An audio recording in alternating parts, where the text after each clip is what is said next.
Ladies and gentlemen, welcome to this different type of style video. It's gonna be me booking Raw and NXT. It's practically what I would do if I was to take over WWE now. So kicking off with Monday Night Raw.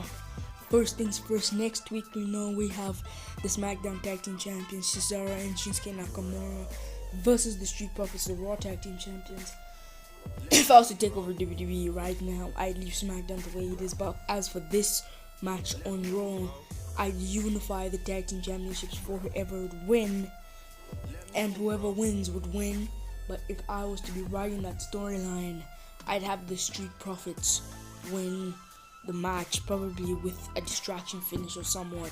Maybe the ref takes a bump after the neutralizer, like the Kinshasa or something. Then Mountain's foot hits the big frog splash. Angela Dunkins' arm lies on the other person's hand. 1, 2, 3. They're the new tag team champions, the WWE tag team champions, because the belts are unified.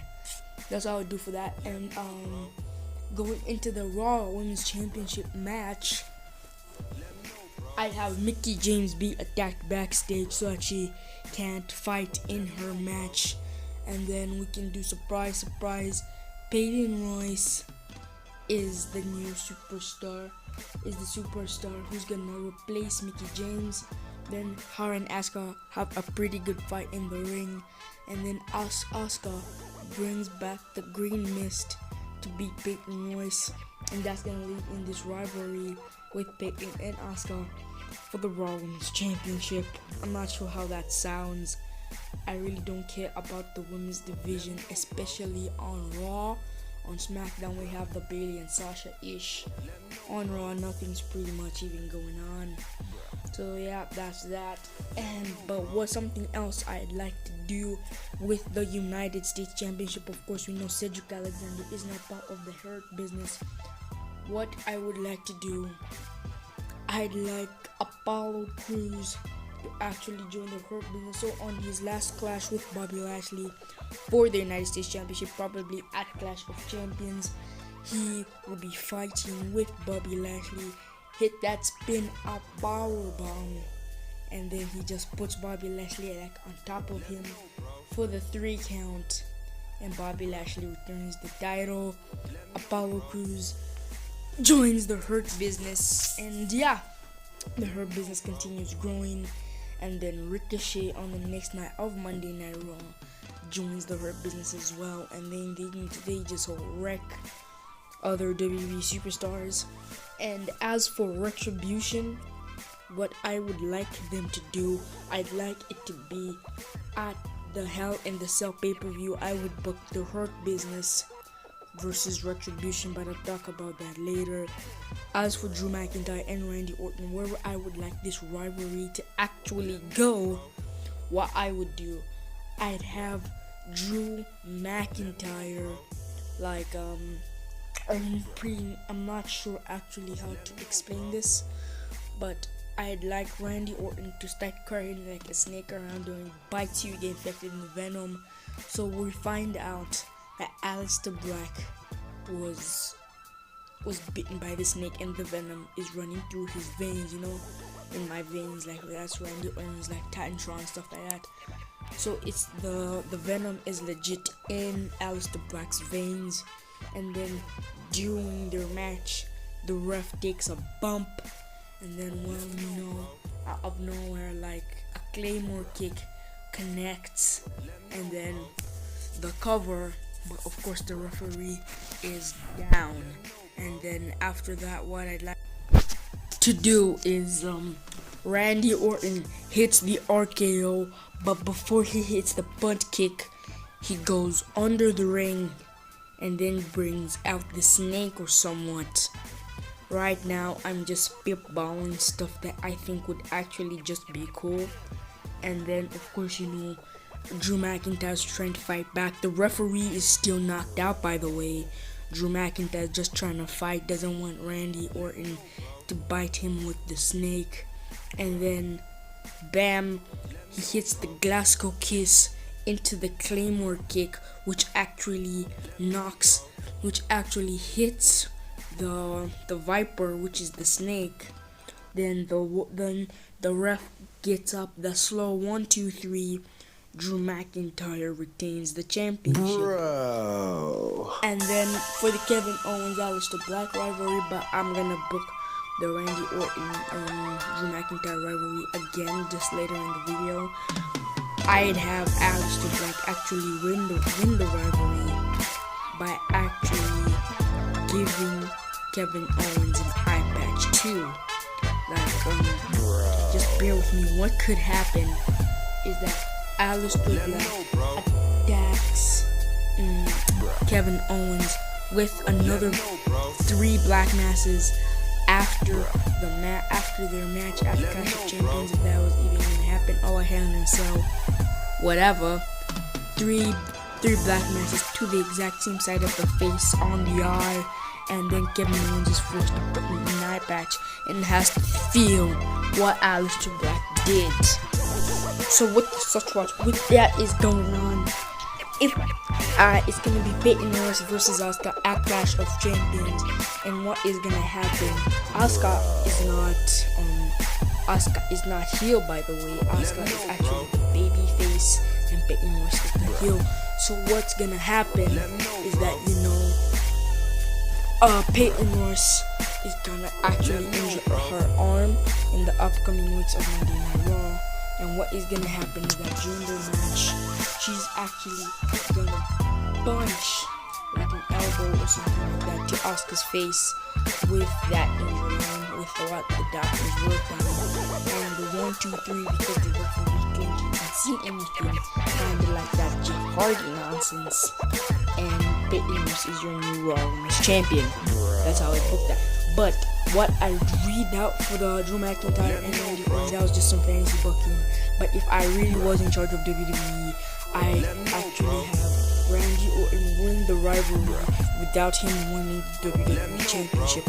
So what I do is that I give him what he wants. Like, okay, both of their jaws are injured. It's not going to be a jaw for a jaw match. That's actually kind of stupid. But what's gonna happen is that the match is gonna end on the stoppage after Randy Orton hits the punt kick outside of the ring. The referee is gonna call for the bell. The match is gonna finish, but Drew McIntyre is still your WWE champion. On NXT, what I'd like to happen at every NXT takeover, it's gonna be held inside the Thunderdome. So every NXT takeover is gonna be held inside the Thunderdome. As for Damian Priest, I'd like his first opponent maybe to be someone like someone just to get him over. Even Austin Theory's okay. So he starts rivaling with Austin Theory. Theory gets him over, and then he start going in massive rivalries. And then I'd say after like 3 months or so, it's gonna actually be I'd like to get him actually really over. I think Damian Priest really deserves this. So he's actually gonna get a big push after he defeats Bronson Reed. So after like 2 months, he's gonna defeat Bronson Reed and retain the North American Championship. And then after a month, Dexter Lumis is gonna return from his ankle injury to sit and saying I should have been in the ladder match. I deserve that North American Championship, and then he's gonna beat Damian Priest and become the new North American Champion. As for the NXT Championship, Finn Balor, I give him a pretty good reign, even though I don't care about that. So what I'm actually gonna do is I give the championship to Bronson Reed. So of course after that North American Championship business, I'd say maybe a few weeks back on NXT, he actually beat Finn Balor just to be right before a few days before that takeover when he lost to Damian Priest. So Finn Balor cost him the match, cost him the North American Championship match, and that leaves in a rivalry where Bronson Reed actually wins the NXT Championship. and that would be very good credibility for him. As for the Cruiserweight Championship, I have Isaiah Swerve Scott win by actually what is gonna happen is gonna be the opposite of what happened in his last clash with Andrew Escobar. I think that's his name. So they're gonna have a good hard-hitting battle. He's gonna hit that phantom driver, whatever he calls it. Once the ref is distracted, he'll go to complain to the ref. But what's gonna happen is that he's gonna get a roll-up 1, 2, 3 new Cruiserweight champion. As for the NXT Tag Team Championships, this is pretty funny. Tyler Breeze and Breezango. So Fandango and Tyler Breeze are gonna be the longest ever reigning NXT Tag Team Champions. They're gonna form a faction with Isaiah Swerve Scott called the Pretty Swerves. So they're gonna be called the Pretty Swerves. They're gonna absolutely dominate the NXT division. After a pretty long reign for Isaiah Swerve Scott, I'd have him feud with Drake Maverick. By that time, Drake Maverick has already been past his rival with Killian Dane, where he finally won because of... Oh my gosh. Oh, sorry about that.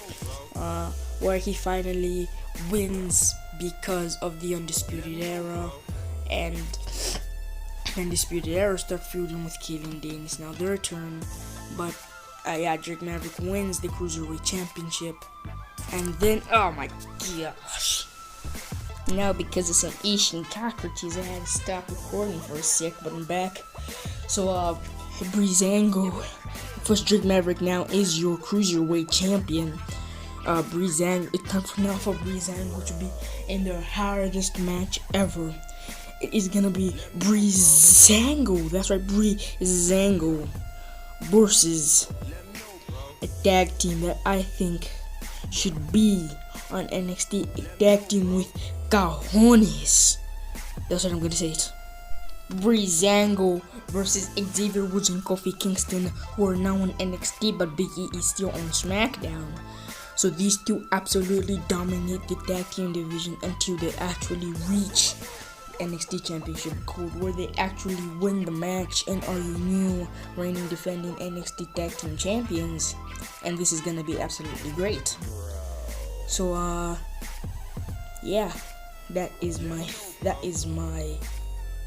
fantasy booking or taking over WWE.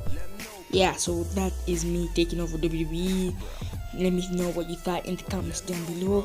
The Elitist did something similar on his channel, so I thought I want to see what happens if I do it. So yeah, shout out to the Elitist for this video idea. Subscribe to the channel. Let's get the channel to 50 subscribers by the end of the month. For WWE 2K, WWE 2K Battlegrounds, more content, Universe Mode, WWE reviews. I'll leave a link in the description down below to the Elitist channel. Don't forget to subscribe to the channel, 50 by the end of the month. Peace, love, and hugs. Thank you.